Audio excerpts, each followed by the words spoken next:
bersyukur kepada Allah Subhanahu wa Ta'ala yang telah memberikan rahmat, nikmat kesehatan, nikmat kesempatan sehingga kita dapat berkumpul di ruangan ini. Selawat beriring salam selalu tercurah kepada Nabi besar Muhammad SAW dengan untayan kata Allahumma salli ala Muhammad wa ala ali Muhammad yang telah merubah peradaban manusia dari zaman kebodohan kepada zaman yang berilmu pengetahuan seperti yang sama-sama kita nikmati saat ini. Yang saya hormati Bapak Kepala SMK Negeri 4 Solo Selatan, yang saya hormati Ibu Wakil Kepala Bagian Kesiswaan, seterusnya yang kita hormati Bapak Ibu yang telah meluangkan waktu dan kesempatannya untuk mengikuti acara ini. Bapak Ibu semua, sebelumnya izinkan kami mengucapkan rasa terima kasih kami yang sebesar-besarnya kepada Bapak Ibu yang telah meluangkan waktu mendukung serta ikut dalam pelaksanaan acara diseminasi aksi nyata modul 1.4 tentang budaya positif yang mana merupakan rangkaian dari pendidikan guru penggerak yang sedang kami jalani. Bapak Ibu semua, kami calon guru penggerak angkatan 9 dari SMK Negeri 4 Solo Selatan berjumlah 3 orang. Saya sendiri Yuniarti, kemudian Ibu Fitri, satu lagi Ibu Sri Rahmaini. Ya, Bapak Ibu sekalian, tujuan kegiatan ini adalah untuk mengimpaskan ilmu yang kami dapat dari pendidikan guru penggerak tentang budaya positif kepada warga sekolah, khususnya kita yang berada di ruangan ini. Baiklah Bapak Ibu, sebelum kita masuk ke acara inti, kami meminta kepada Bapak Kepala Sekolah SMK Negeri 4 Solo Selatan untuk memberikan arahan atau sambutan. Kepada Bapak Musliman kami persilakan. Terima kasih Bu Dini. Assalamualaikum warahmatullahi wabarakatuh. Pertama sekali mari kita sama-sama menyampaikan puji dan syukur kepada Allah Subhanahu wa Ta'ala yang mana berkat rahmat dan nikmat beliau, terutama nikmat kesehatan dan kesempatan, sehingga kita dapat hadir di ruang ini dalam rangka diseminasi modul 1.4 CGP Angkatan 9 tentang budaya positif. Selawat beriring salam terlebih dahulu disampaikan Nabi besar Muhammad SAW dengan rangkaian kata Allahumma shalli ala Muhammad wa ala ali Muhammad. Baik Bapak Ibu, yang akan saya sampaikan adalah mari kita ikuti kegiatan ini dengan sebaik-baiknya.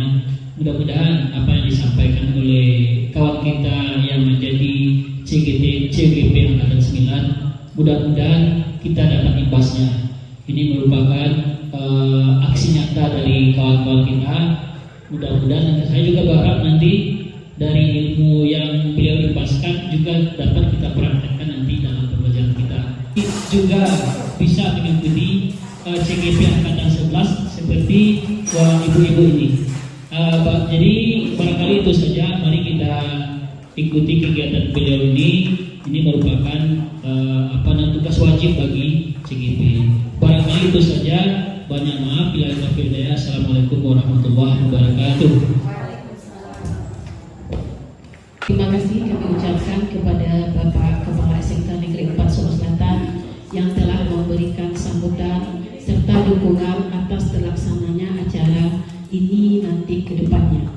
Baiklah Bapak Ibu, pada kesempatan kali ini kami akan memaparkan nanti ada 8 materi, ya. Yang pertama perubahan paradigma, yang kedua disiplin positif, berikutnya nilai-nilai kebajikan, kebutuhan dasar manusia, motivasi perilaku manusia, posisi kontrol, keyakinan kelas, terakhir segitiga restitusi. Nah, untuk materi pertama akan dijelaskan atau dipaparkan oleh rekan kami Ibu Fitri Yenti. Kepada Ibu Fitri kita persilakan.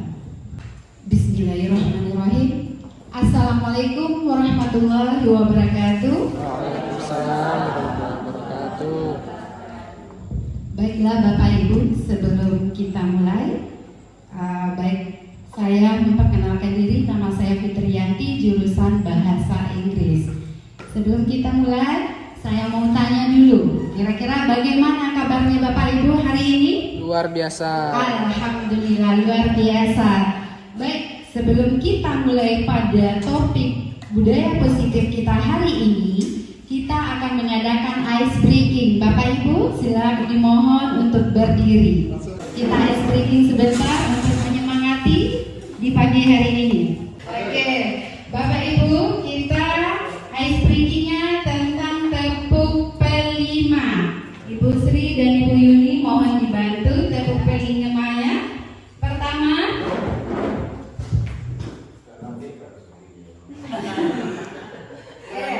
tepuk pelima. 1, 2, 3. Project, penguatan, profil, belajar, Pancasila. Project, penguatan, profil, belajar, Pancasila. Oke, tepuk tangan untuk kita semuanya. Instruksinya dalam permainan ini, Bapak Ibu yang sebelah sini yaitu menggempalkan tangannya. Yang menggempalkan tangan nanti ini beranggapan yang dipegang itu adalah sesuatu yang sangat berharga. Jadi Bapak Ibu yang sebelah sini berupaya untuk membuka gempalan tangan Bapak Ibu yang di sebelah sini. Ya, jadi berusaha untuk membuka. Wah, itu baik merayu, bisa juga dengan menghardik atau membujuk. Jadi Bapak Ibu yang sebelah sini bersekuat tenaga untuk mempertahankan barang yang dipegangnya ini, karena suatu itu sangat berharga bagi Bapak Ibu. Bapak Ibu, oke, nanti kita lihat apa perubahan apa yang terjadi. Silakan berdiri Bapak Ibu semuanya. Oke, Ibu Yuni sama Ibu Sri juga boleh. Kalau nak punya buka pas Boleh Pak, dipaksa juga boleh. Oke, boleh dipaksa, terserah Bapak. Bagaimana merayu ibunya juga boleh. Oke, kita mulai. 1, 2, 3.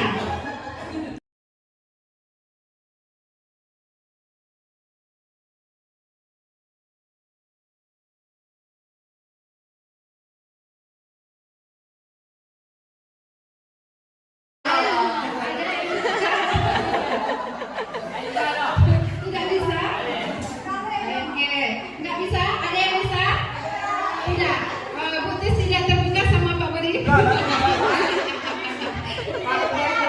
belum bisa lagi ya. Oke, terima kasih Bapak Ibu semuanya. Tepuk tangan untuk kita semua. Oke, baiklah Bapak Ibu. Dari hasil dari game kita ini ada beberapa orang yang bersedia membuka tanpa dibeginikan saja matanya langsung dibuka Pak. Ada yang berusaha menggelitik, ada yang berusaha merayu, ada yang berusaha tidak untuk membuka karena takut. Jadi perubahan apa kira-kira yang terjadi Bapak Ibu? Merubah mental, bagus sekali Bapak. Kira-kira siapa yang memegang posisi kontrol yang lebih utama itu Bapak Ibu? Yang membuka atau yang menggempalkan tangannya? Yang menggempalkan tangannya. Jadi posisi kontrolnya yaitu perubahan yang terjadi, kita sendiri yang mempunyai posisi kontrol tersebut. Kita bersedia membuka atau tidak itu tergantung kepada diri kita. Jadi motivasi eksternal yang tadi yang berusaha untuk membuka gempalan tangan kita itu baik berupa, ada yang berupa hardik tadi, ada yang berupa giling-gelitik tadi, ada juga yang berupa rayuan atau bujukan kepada kita anggap siswa. Jadi Yang memegang kontrol tersebut adalah diri kita, mau tidak berubahnya diri kita. Jadi motivasi eksternal itu hanya berupa perubahan yang akan mendorong dari luar. Jadi dorongan dari dalam itu yang lebih utama, Bapak Ibu.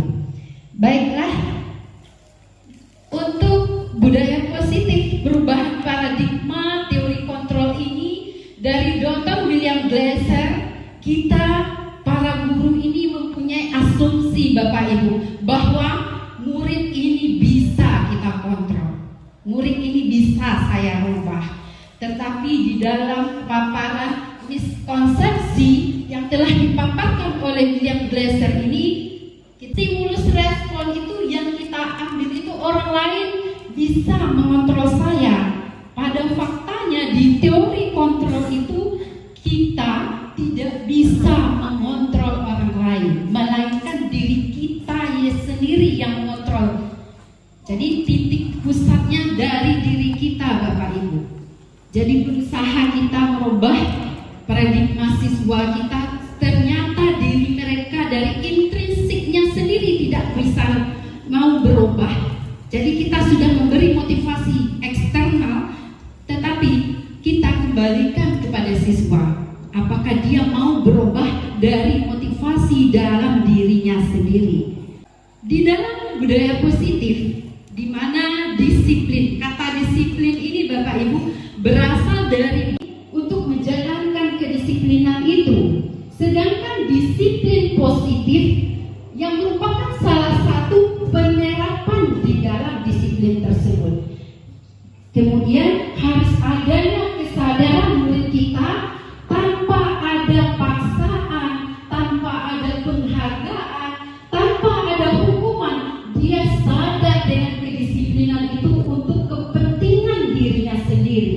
Jadi tanpa ada motivasi eksternal, dari motivasi intrinsik saja dia sudah paham ini untuk diri saya. Dan budaya disiplin itu yang secara universal. Yang universal itu tanpa ada membeda-bedakan, Bapak Ibu, di mana ada perbedaan bahasa, suku, kemudian agama dan latar belakang lainnya, tidak ada. Mereka universal semuanya. Kemudian di dalam nilai-nilai kebajikan universal itu dari organisasi yang menghimpun tentang nilai-nilai kebajikan yang kita memakai pada saat ini, yaitu kurikulum merdeka, yang ada beberapa nilai kebajikan yang diambil dari profil pelajar Pancasila. Bapak Ibu, mungkin ini sudah tidak asing lagi untuk kita semua.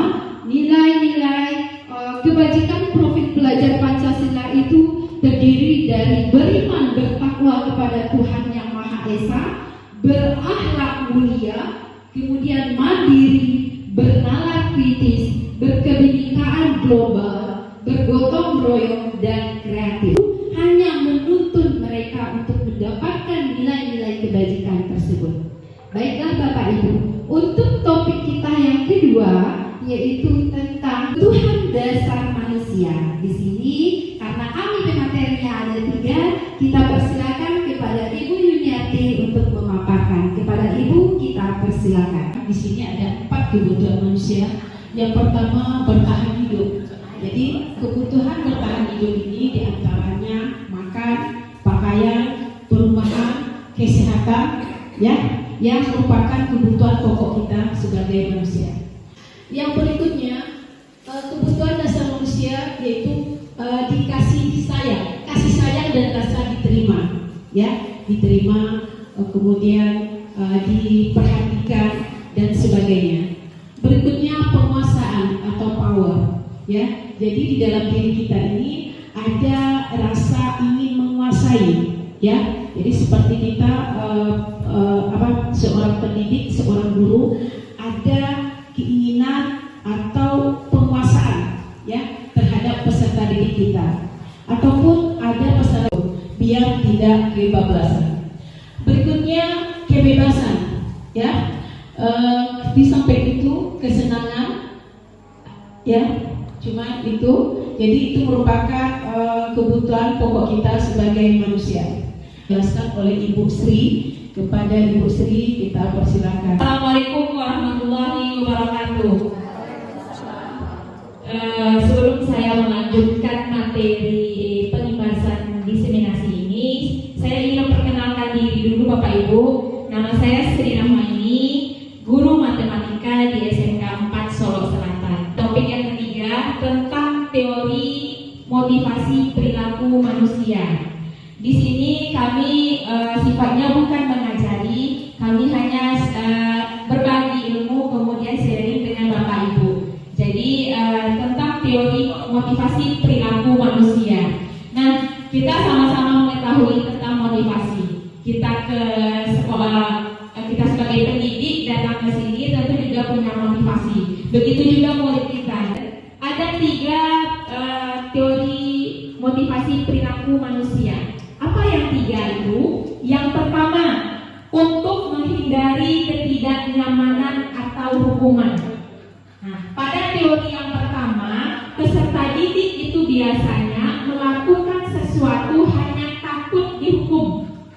Nah, misal saya di kelas misalkan menerapkan aturan, jika anak misalkan datang terlambat, nanti hukumannya berdiri selama jam pembelajaran di belakang.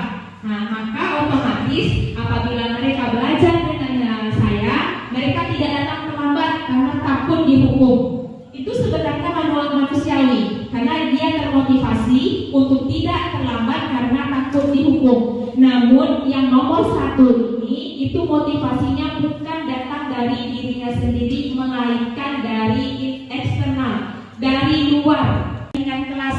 Nah, ada juara 1, juara 2, juara 3. Kemudian yang juara kelas kita beri reward, baik itu berupa buku atau segala macam. Nah, di kurikulum Merdeka di rapor tidak ada pakai ranking lagi karena alasan bahwa motivasi yang nomor 2 hanya untuk mendapatkan imbalan atau reward, tidak terpakai dalam jangka panjang. Nah, jadi murid kita berlomba untuk mendapatkan reward saja. Nah, nanti kalau saya rajin belajar, kalau melakukan ini, melakukan itu, nanti hasilnya bagus, supaya dapat hadiah, supaya bisa dipamerkan ke orang-orang. Nah, inilah yang dinamakan poin nomor 2, motivasi hanya untuk imbalan. Nah, sama halnya dengan nomor 1, poin motivasi ini disebut dengan motivasi eksternal, masih pengaruh luar. Nah, yang ketiga itu teori motivasi untuk menghargai dirinya sendiri. Nah, pada yang teori yang ketiga inilah yang harusnya, yang harapan kurikulum Merdeka ini yang harusnya tercipta pada peserta didik kita. Mereka melakukan sesuatu memang atas dasar keinginan mereka sendiri, bukan karena takut hukuman, bukan karena ada reward dan segala macam. Berarti mereka menghargai dirinya sendiri, menghargai waktu, menghargai apapun usaha yang dilakukan pasti akan berimbas atau mendapatkan hasil yang sesuai dengan usaha tersebut. Nah, teori yang nomor 3 ini itu termasuk motivasi internal dari dirinya sendiri. Bagaimanapun lingkungan orang lain mempengaruhi, dia tidak akan terpengaruh. Artinya pada saat ini kita mengharapkan semua peserta didik kita itu menerapkan atau mempunyai motivasi yang ketiga ini untuk menghargai dirinya sendiri. Itu tidak luput dari bantuan kita ya Bapak Ibu sebagai pendidik untuk memunculkan motivasi seperti itu. Lanjut, tentang dampak hukuman dan penghargaan. Ternyata hukuman dan penghargaan itu juga berdampak yang kurang baik atau negatif terhadap peserta didik. Di antaranya mematikan kreativitas. Yang kedua, mengurangi motivasi intrinsik. Yang ketiga, menurunkan kualitas. Jadi dalam kata lain, jika kita membiasakan memberikan hukuman ataupun penghargaan, maka muncullah peserta didik yang kreativitasnya sekarang kurang. Mereka terbiasa dengan petunjuk, kemudian dibiasakan dengan hukuman, dengan reward ataupun penghargaan. Jadi kalau misalkan kita masih membiarkan seperti itu, kita sudah tahu jawabannya untuk jangka panjangnya seperti apa. Nah, kemudian di sini ada perbedaan hukuman dan konsekuensi. Hukuman, kita sudah sama mengenal istilah hukuman. Jika ada seseorang melakukan kesalahan, kita menghukum sesuai dengan kesalahan tersebut. Contohnya, misalkan di lingkungan masyarakat ada ketahuan mengambil barang orang, maka yang tersangka itu langsung dilaporkan ke polisi, kemudian dipidana sesuai hukuman yang berlaku. Itu namanya hukumannya Bapak Ibu. Secara tiba-tiba tidak ada kesepakatan antara yang memberi hukuman dengan yang dihukum. Sifatnya satu arah. Jadi tidak ada misalkan pelaku kompromi dengan polisi, tidak ada seperti itu. Jadi itu sifatnya hukuman. Begitu juga kita di sekolah, kadang tanpa sadar kami juga sendiri kadang pernah menerapkan yang namanya hukuman. Kadang anak datang terlambat tanpa sadar, kita menyuruh mereka untuk misalkan beli sampah dan segala macam. Itu sifatnya hukuman. Nah, konsekuensi itu bagaimana? Kalau konsekuensi ini sifatnya dua arah Bapak Ibu. Jadi sebelum ini dilaksanakan, baik yang misalkan guru ataupun murid itu sudah punya kesepakatan di kelas. Nah, itu biasanya muncul di awal semester. Kalau misalkan kita punya aturan segala macam 1, 2, 3 dengan murid, salah satunya misal kalau siswa datang terlambat, nanti resikonya berdiri di kelas selama 10 menit. Sudah terjadi kesepakatan antara kita sebagai pendidik dan murid. Kalau sudah seperti itu, jika terjadi kemudian hari, maka murid sudah tahu, oh kalau saya terlambat, pasti saya nanti berdiri. Itu artinya konsekuensi. Ini sifatnya netral, boleh-boleh saja. Yang tidak boleh itu kita terapkan adalah hukuman. Lanjut Bu Yuni. Nah, di sini dari paparan tadi, kami ingin meminta survei jawaban dari Bapak Ibu ya Bapak tentang perbedaan hukuman dan konsekuensi. Ada 7 contoh di sini, ya Miss, bisa dibantu. Nah, kami masih mengosongkan kolom yang di samping itu hukumankah atau konsekuensi. Mari kita kita bahas bersama-sama. Di sini kita tidak mencari siapa yang benar, siapa yang salah. Kita hanya menyatukan suara saja, ya Bapak Ibu. Nah, pernyataan yang pertama, mencatat 100 kali di dalam buku dengan kalimat saya tidak akan terlambat lagi karena terlambat datang ke sekolah. Kira-kira ini hukuman atau konsekuensi Bapak Ibu? Konsekuensi atau hukuman? Mencatat 100 kali di dalam buku. Jadi kalau misalkan anak terlambat, kita suruh mereka mencatat di dalam bukunya sebanyak 100 kali dengan kalimat yang sama, saya tidak akan terlambat lagi. Nah, ini termasuk hukuman atau konsekuensi? Hukuman Bapak Ibu? Iya, hukuman Miss. Nah, lanjut yang kedua, lari mengelilingi lapangan basket 2 kali karena terlambat hadir ke sekolah. Hukuman apa konsekuensi Bapak Ibu? Nah, masih hukuman Miss. Yang ketiga, murid diminta untuk push up 15 kali karena tidak menggunakan masker ke sekolah. Hukuman apa konsekuensi ini Bapak Ibu? Masih hukuman. Pak Bima semangat ya. Yang keempat, ya, menggantikan kertas tugas teman yang telah dicoret-coret. Nah, ini hukuman atau konsekuensi? Nah, konsekuensi Miss. Pernyataan yang kelima, membersihkan tumpahan air di meja tulis karena tersenggol pada saat belajar. Ini hukuman atau konsekuensi? Nah, konsekuensi Miss. Yang berikutnya, murid disuruh untuk tidak mengenakan sepatu seharian di sekolah karena tidak mengenakan sepatu hitam. Dalam arti kata, mereka di rumah menggunakan sepatu selain warna hitam, jadi sepatunya kita ambil, maka murid seharian tidak boleh pakai sepatu. Ini hukuman atau konsekuensi? Hukuman? Nah, hukuman Bu, konsekuensi bisa juga, hukuman bisa juga. Nah, yang tanya Pak Ben. Hukuman. Yang terakhir, lari mengelilingi lapangan basket 2 kali karena terlambat 10 menit untuk mata pelajaran PJOK. Nah, ini hukuman apa konsekuensi? Konsekuensi, Miss. Ayo kita buka jawabannya, Bu Yuni. Nomor 1, untuk mencatat 100 kali jawabannya hukuman. Benar, Miss? Benar. Untuk yang kedua, lari mengelilingi lapangan basket termasuk juga hukuman. Benar. Yang ketiga, murid diminta push up juga termasuk hukuman. Benar. Menggantikan kertas-kertas teman yang telah dicoret konsekuensi. Benar. Murid disuruh untuk membersihkan tumpahan air di meja konsekuensi. Benar.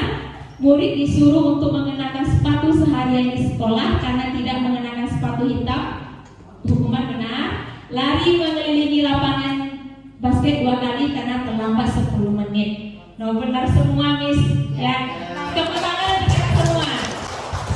Artinya apa, Bapak Ibu? Di sini sama-sama kita sama-sama sebenarnya telah mengetahui apa perbedaan hukuman dan konsekuensi. Hukuman sifatnya satu arah, tidak ada terkait dengan mata pelajaran kita. Kalau yang nomor terakhir dikatakan konsekuensi karena disuruh lari 2 kali karena terlambat dalam mata pelajaran PJOK. Nyambung, Bapak Ibu. Lari keliling lapangan dengan mata pelajaran PJOK nyambung. Nah, ya. Bisa jadi ini kesepakatan kelas mereka di awal. Nah, ini sekilas juga tentang identitas gagal dan identitas sukses. Jadi setelah ini mari sama-sama Bapak Ibu kita menghilangkan yang istilahnya hukuman. Kita ganti namanya dengan konsekuensi ataupun istilah baru restitusi. Nah, jadi kalau yang hukuman ini nanti identitasnya gagal akan berdampak jangka panjang kepada murid. Nah, kalau di sini konsekuensi sah-sah saja digunakan karena sifatnya netral. Nah, yang sebagusnya kita gunakan itu namanya istilahnya restitusi. Itu istilahnya restitusi dalam arti kata murid kita ajak untuk memperbaiki kesalahannya tanpa ada paksaan, muncul dari motivasi dari dirinya sendiri. Nah, seperti itu. Nah, untuk materi selanjutnya kita serahkan ke Miss Fitri untuk melanjutkan. Demikian dari saya. Assalamualaikum warahmatullahi wabarakatuh.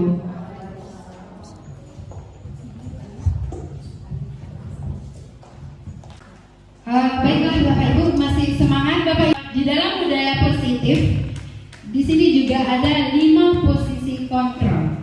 Bagaimana di dalam nilai-nilai kebajikan yang kita paparkan tadi, posisi kontrol yaitu yang pertama posisi penghukum, yang kedua posisi pembuat merasa bersalah, yang ketiga posisi teman, yang keempat posisi pemantau atau monitor, yang kelima posisi manajer.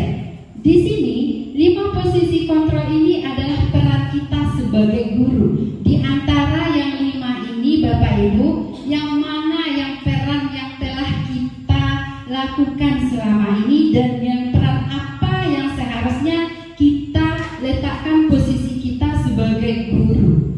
Nah, saya akan menayangkan video. Dari video kita akan bahas bersama posisi mana yang lebih baik kita terapkan di sekolah kita.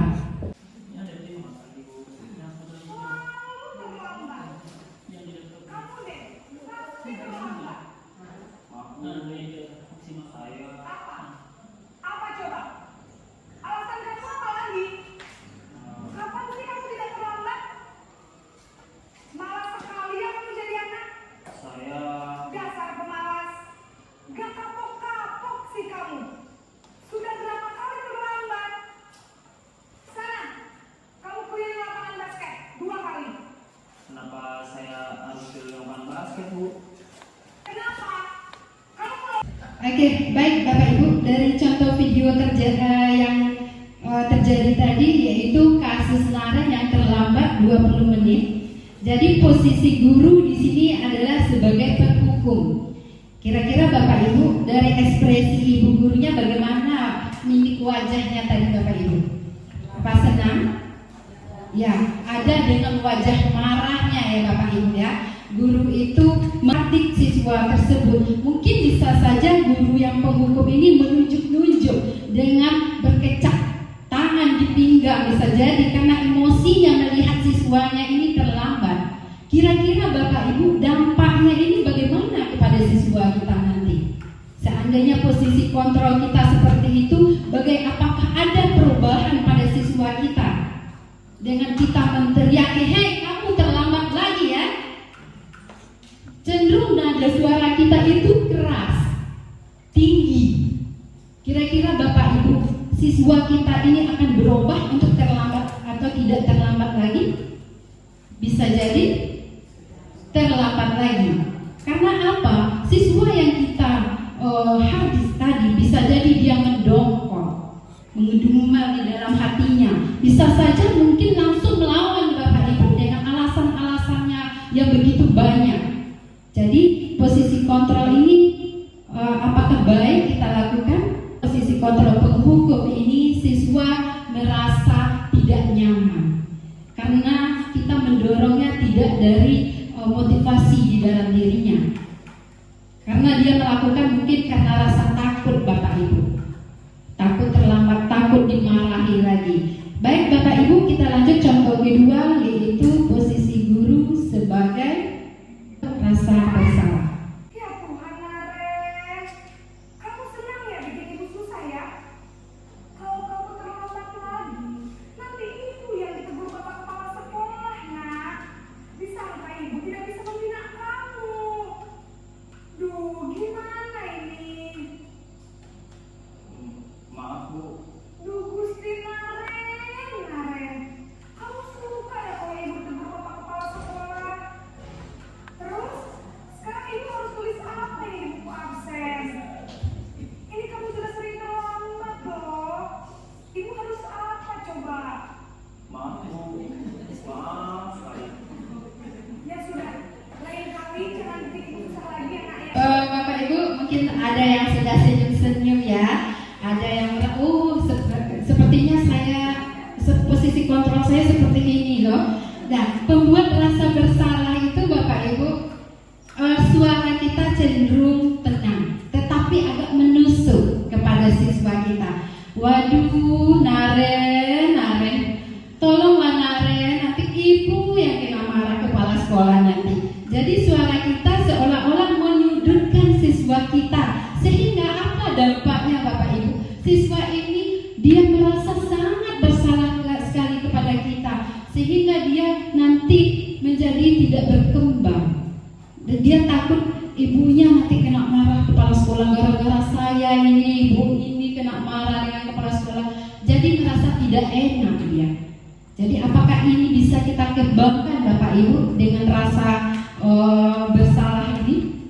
Posisi kita bisa kita terapkan atau tidak ini nantinya? Nah, selanjutnya posisi kontrol kita sebagai teman. Kita saksikan lagi videonya Bapak Ibu. Terlambat lagi ya sayang. Iya Bu. Ibu saya belum membangunkan saya Bu. Kamu malah menyalahkan ibu kamu. Kamu bukannya anak yang larinya paling kencang. Kok terlambat sih? Iya Bu. Saya memang terlambat bangun tadi. Jadi biarpun saya lari kencang, tetap gak kejar Bu. Ya sudah sana, nanti lain kali larinya lebih kencang lagi ya. Biar gak terlambat lagi. Bikin seneng ibu, demi ibu. Bisa kan? Bisa lah Bu. Ya sudah sana masuk kelas. Ibu beresin urusan absen kamu. Kamu ini.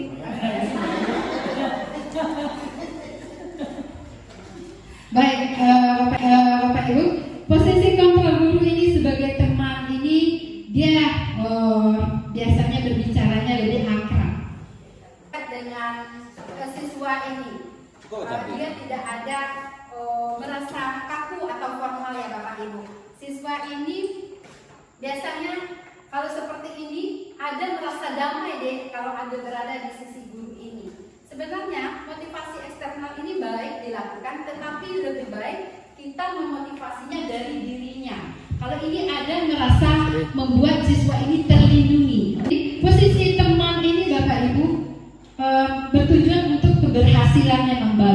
tetapi ada dampak negatifnya juga. Siswa ini merasa dilindungi oleh guru tersebut. Kalau ada guru itu dia merasa aman, kalau tidak ada guru itu dia merasa tidak ada yang melindungi. Lebih baik kita mencobakan bagaimana munculnya motivasi dari kesadaran dirinya. Jadi guru yang sebagai teman ini tidak melindungi siswanya, Bapak Ibu.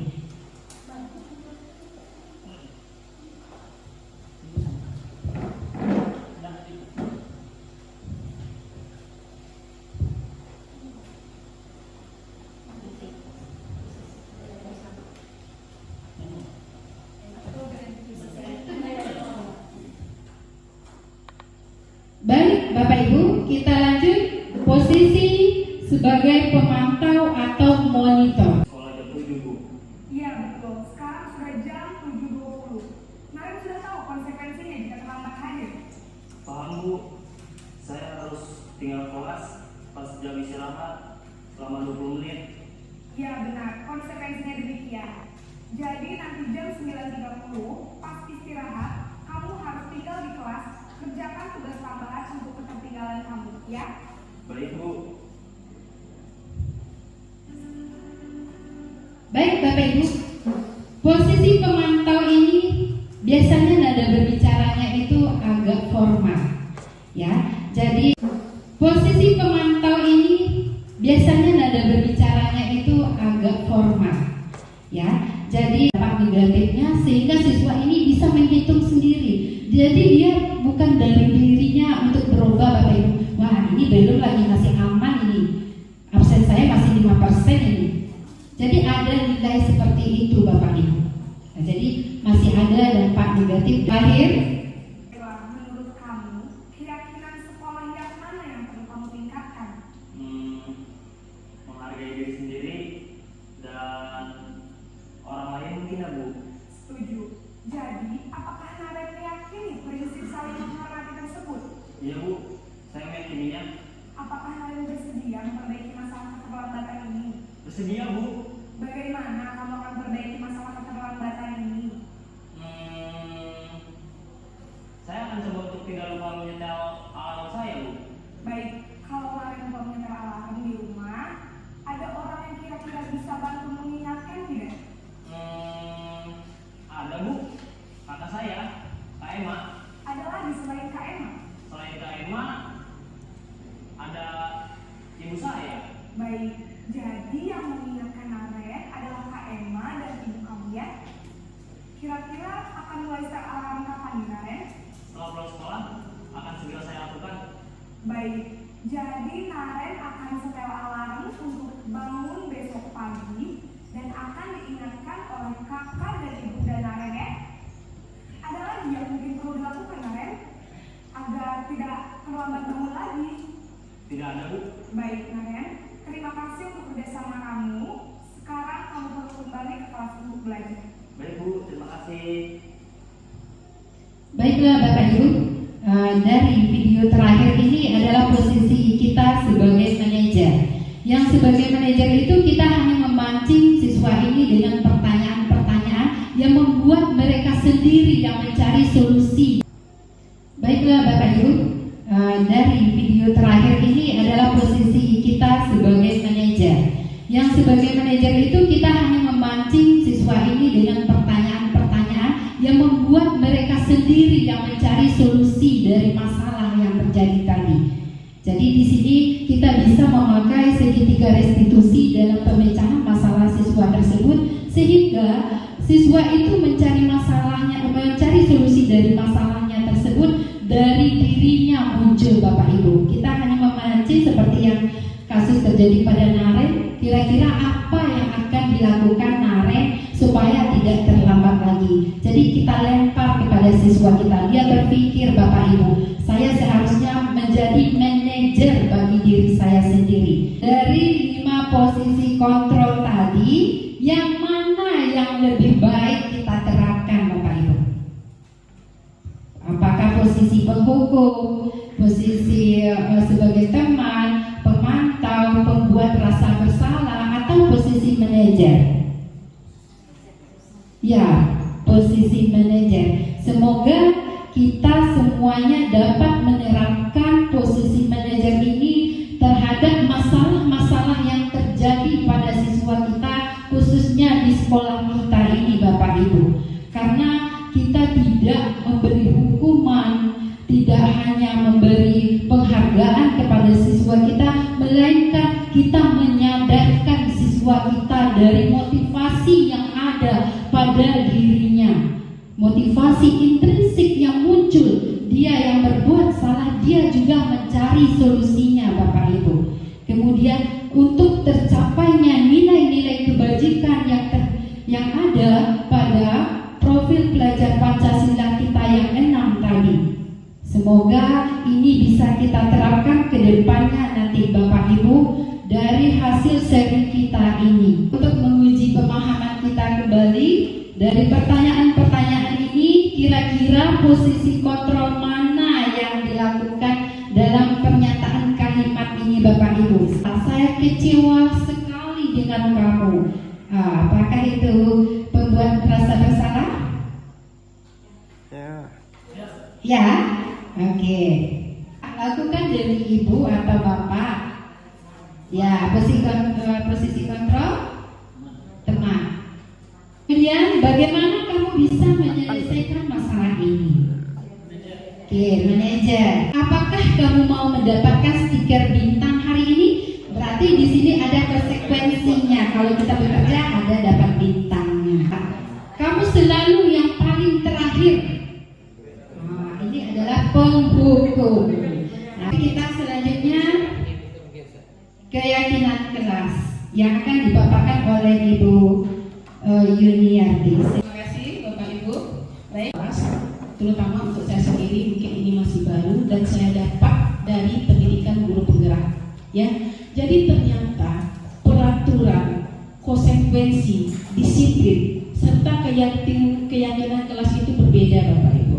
Kita lihat dari yang pertama, mengapa tidak peraturan saja? Mengapa harus keyakinan kelas?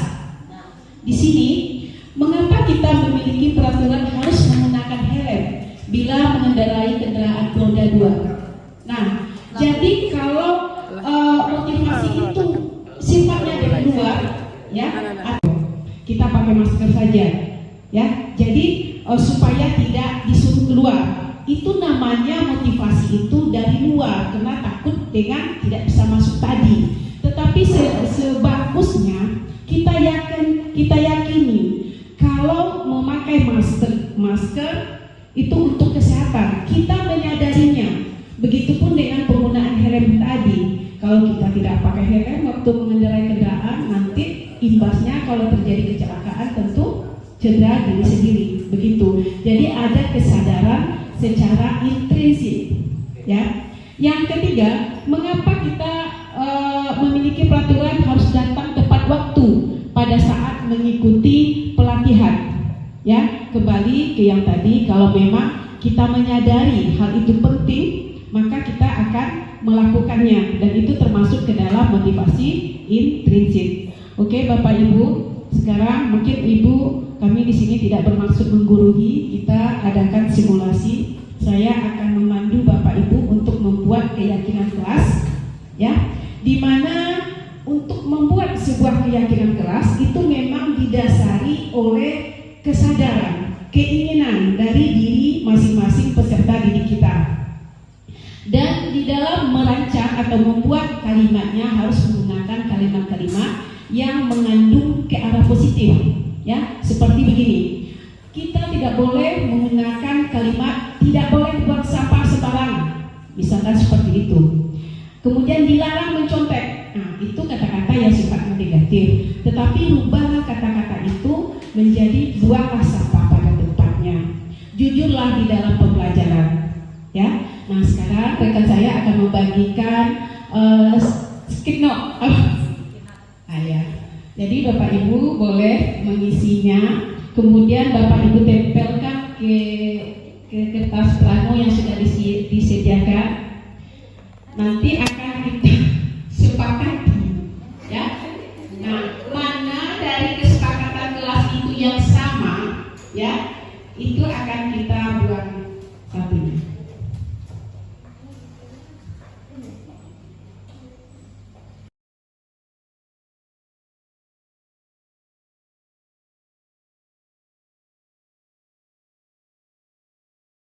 Baik, Bapak Ibu, sekarang akan kita evaluasi ya keyakinan kelasnya, mana yang sama nanti akan kita eliminasi.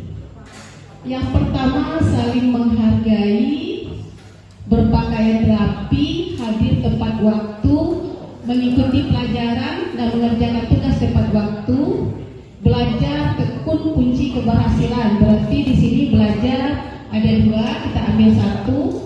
Disiplin, jadilah orang yang disiplin, aktif dalam belajar,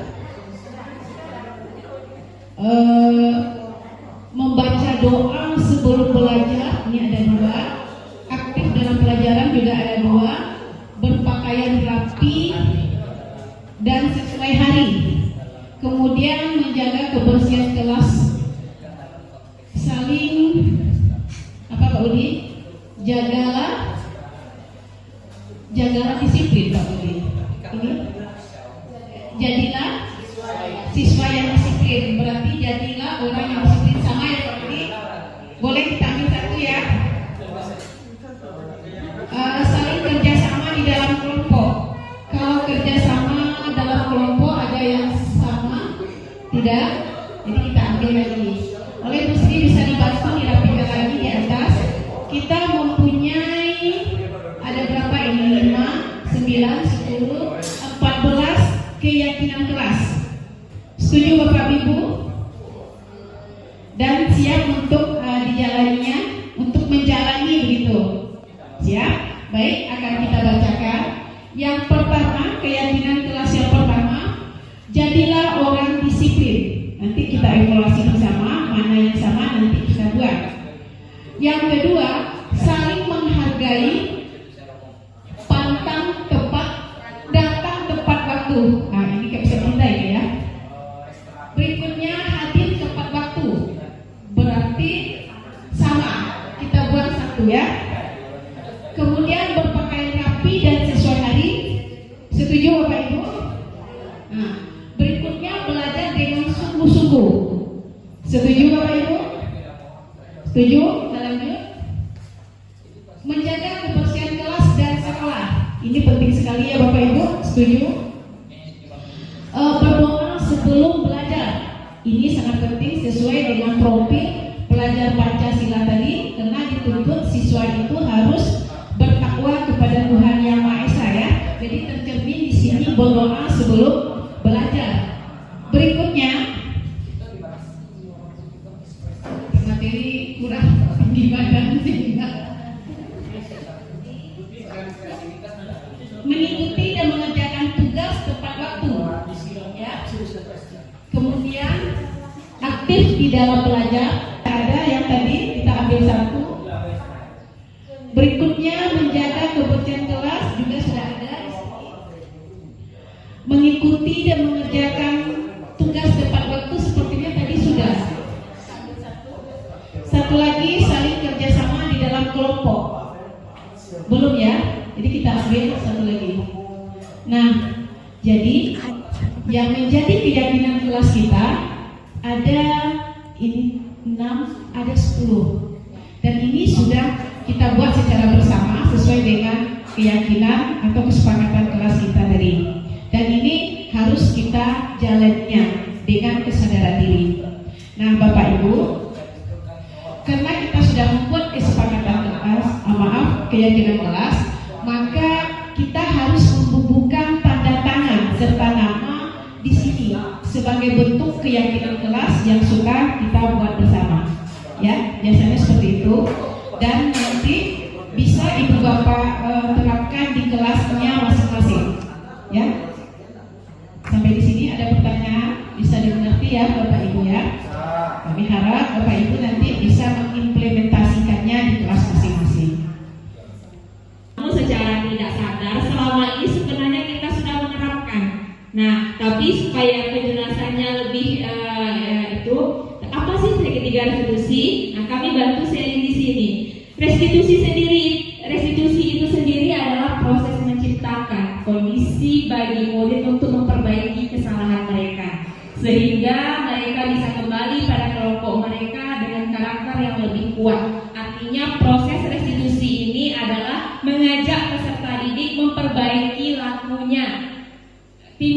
dari dalam dirinya, timbul dari motivasi dirinya untuk memperbaiki, sehingga secara kalau sudah dari diri sendiri sudah mengakui kesalahan, sudah muncul motivasi, secara tidak langsung akan berdampak ke dalam perilakunya sehari-hari. Itulah yang istilah restitusi itu artinya. Nah, pada segitiga restitusi itu ada 9 poin tentang restitusi. Restitusi itu apa sih? Nah, yang pertama, restitusi itu bukan untuk menebus kesalahan, namun untuk belajar dari kesalahan. Jadi peserta didik bukan berarti dia melakukan itu karena kemarin sudah merasa bersalah, bukan. Tapi restitusi dilaksanakan untuk belajar dari kesalahan, bahwa jangan sampai terulang lagi. Yang kedua, untuk memperbaiki hubungan. Kemudian tawaran, bukan paksaan, timbul dari hati nurani sendiri, timbul dari diri sendiri, bahwa perubahan itu memang dimulai dari diri sendiri. Kemudian restitusi itu menuntun untuk melihat ke dalam diri. Selanjutnya restitusi itu mencari kebutuhan dasar.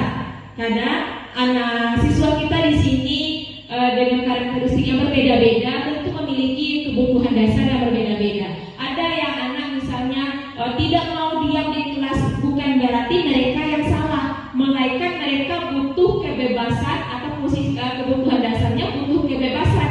Disinilah kita sebagai peran guru menerapkan ilmu kita bagaimana kebebasan yang dibentuk anak itu positif. Jadi kita tidak bisa langsung menjudge, kamu jangan duduk yang rapi, jangan berkeliaran di kelas, bergabung temannya segala macam. Kita tidak boleh lagi mengucapkan kalimat-kalimat seperti itu. Kemudian berikutnya, restitusi diri adalah cara yang paling baik. Insya Allah sama-sama kita terapkan nanti ya Bapak Ibu.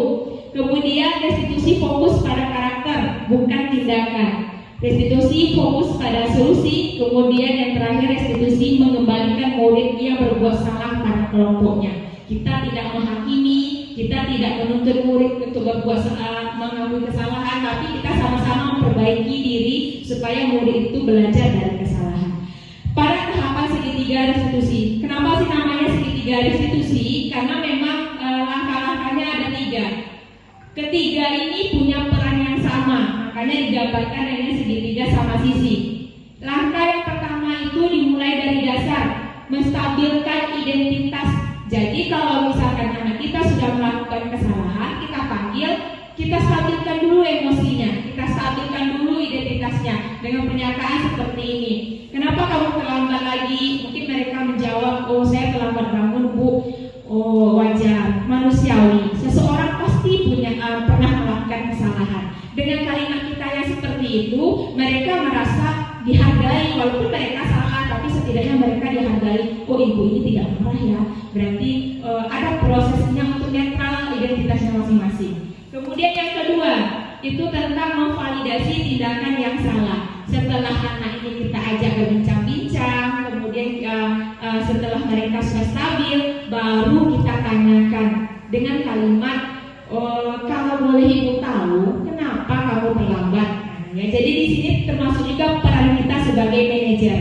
Nah, ya, jadi saling keterkaitan.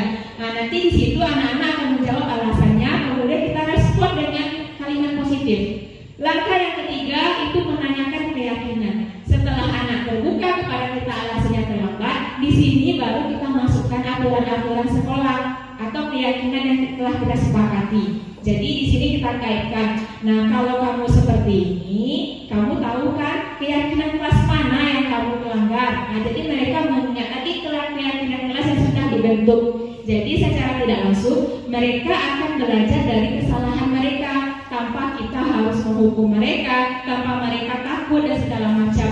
Kalau proses ini kita laksanakan bersama-sama, insya Allah, walaupun sifatnya di sini bukan penghukum dan segala macam, tapi disinilah peran kita sebagai manajer kita gunakan untuk menyelesaikan masalah-masalah anak dengan proses segitiga restitusi. Nah, untuk lebih jelasnya, di sini rekan kami akan mempraktekkan langsung bagaimana penyelesaian masalah dengan menggunakan segitiga restitusi. Di mana di sini Ibu Yuni sebagai guru, kemudian Ibu Fitri sebagai murid, dengan tema yang kami ambil adalah tentang terlambat datang ke sekolah.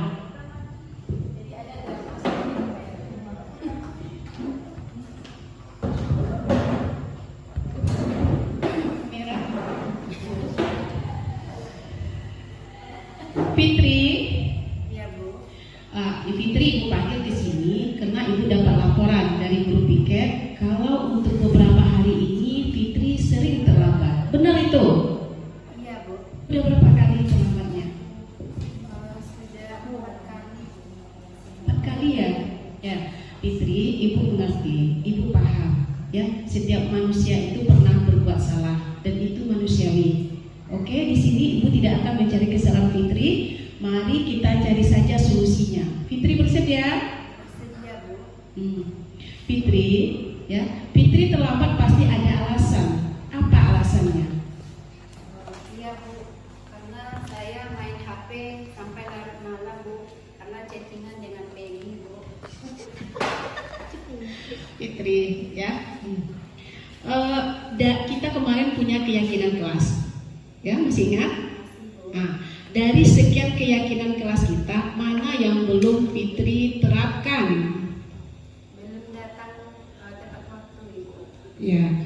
Nah, sekarang apa langkah-langkah yang mesti Fitri lakukan supaya tidak datang terlambat lagi? Saya akan tidur lebih awal dan mengurangi bermain HP Bu. Kemudian nanti saya akan setel alarm Bu biar cepat bangunnya Bu. Bagus, bagus. Kapan itu bisa dilakukan? Nanti malam Bu. Alhamdulillah. Semoga Fitri kedepannya bisa jadi anak yang patuh terhadap peraturan, baik peraturan sekolah, peraturan di rumah, maupun peraturan di dalam kehidupan masyarakat. Ya, dan Ibu doakan semoga Fitri kedepannya sukses. Baik Bu, terima kasih Bu. Iya, sama-sama. Institusi, baru kita bisa bertanya, oh sebenarnya kita sudah pernah menerapkan, cuma mungkin prosesnya yang kurang lengkap ataupun kalimat-kalimatnya mungkin yang kurang halus segala macam. Itulah kurikulum Merdeka Bapak Ibu. Kita diminta untuk berpihak kepada murid, tidak boleh lagi dengan istilah penekan ataupun menghukum. Nah, mungkin karena ini materi terakhir ya Bu Fitri, Bu Yuni, sebelumnya kami mengucapkan banyak terima kasih atas partisipasi dari Bapak Ibu guru. Semoga diseminasi aksi nyata modul 1.4 ini yang kami ingatkan kepada Bapak Ibu guru, mari sama-sama kita terapkan di kelas, baik bagi kami yang menyampaikan ataupun kepada Bapak Ibu guru. Mari sama-sama kita terapkan budaya positif di SMK 4 Solo Selatan. Budaya positif, kita menghilangkan hukuman dan konsekuensi. Mari sama-sama kita gunakan restitusi untuk menyelesaikan kasus-kasus anak kita di sekolah.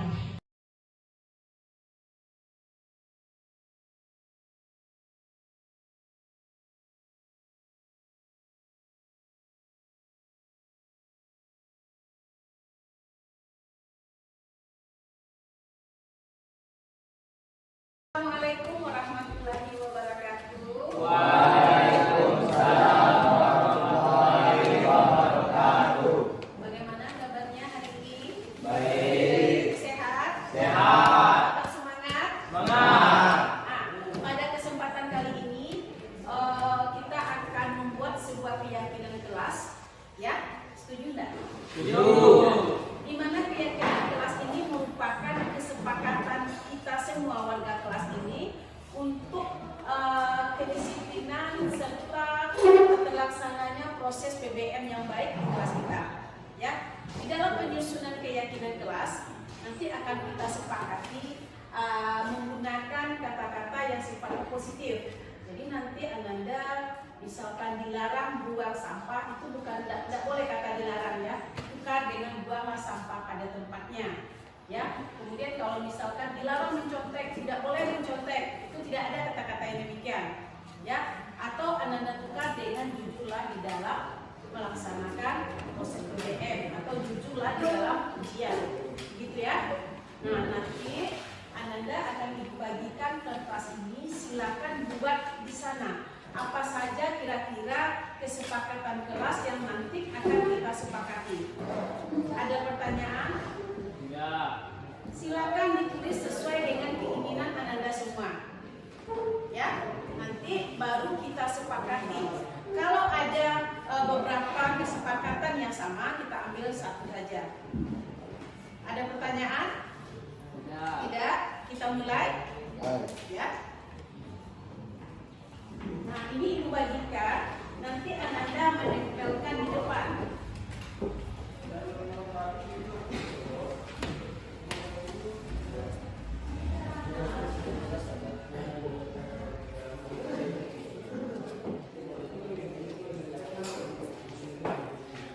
Silakan dicatat. Ada yang belum kebagian? Ada ya. Kemudian tempelkan di sini.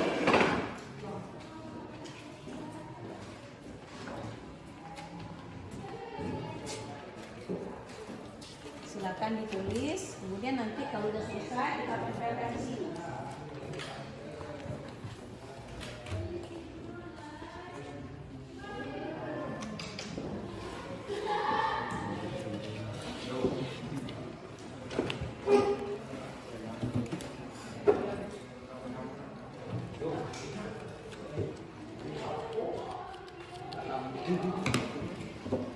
Kalau sudah, kalau ada yang telah selesai, silakan tempel ke depan.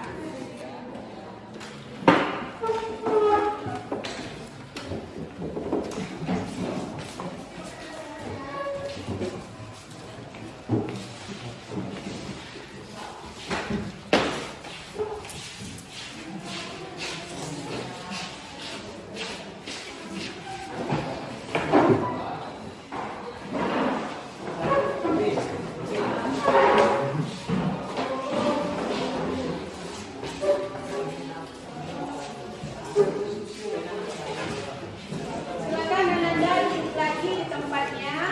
Semuanya sudah menempelkan? Sekarang kita periksa satu-satu ya.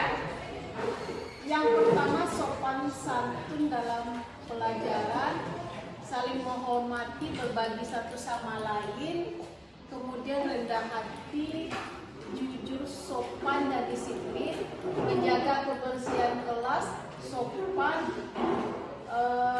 Berarti kita Ibu ambil satu. Ini juga sopan berarti sama, tapi ada satu. Saling menghargai, disiplin dan saling menghargai berarti kita ambil satu. Jujur, masuk tepat jujur dalam pelajaran. Ini jujur saja, Ibu ambil satu. Menghormati pendapat orang lain, jujur, disiplin. Ya. Sekarang kita susun dulu kesepakatan kelasnya.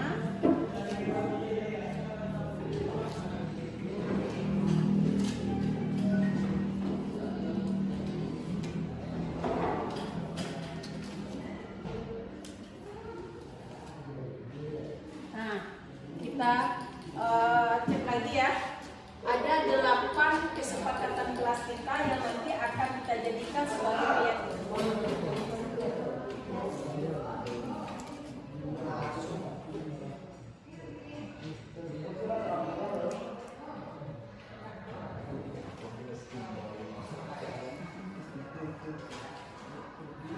Nah, berikut Febian.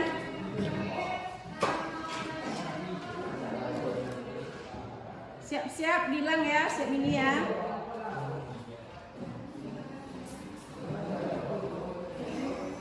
Berikutnya Andika.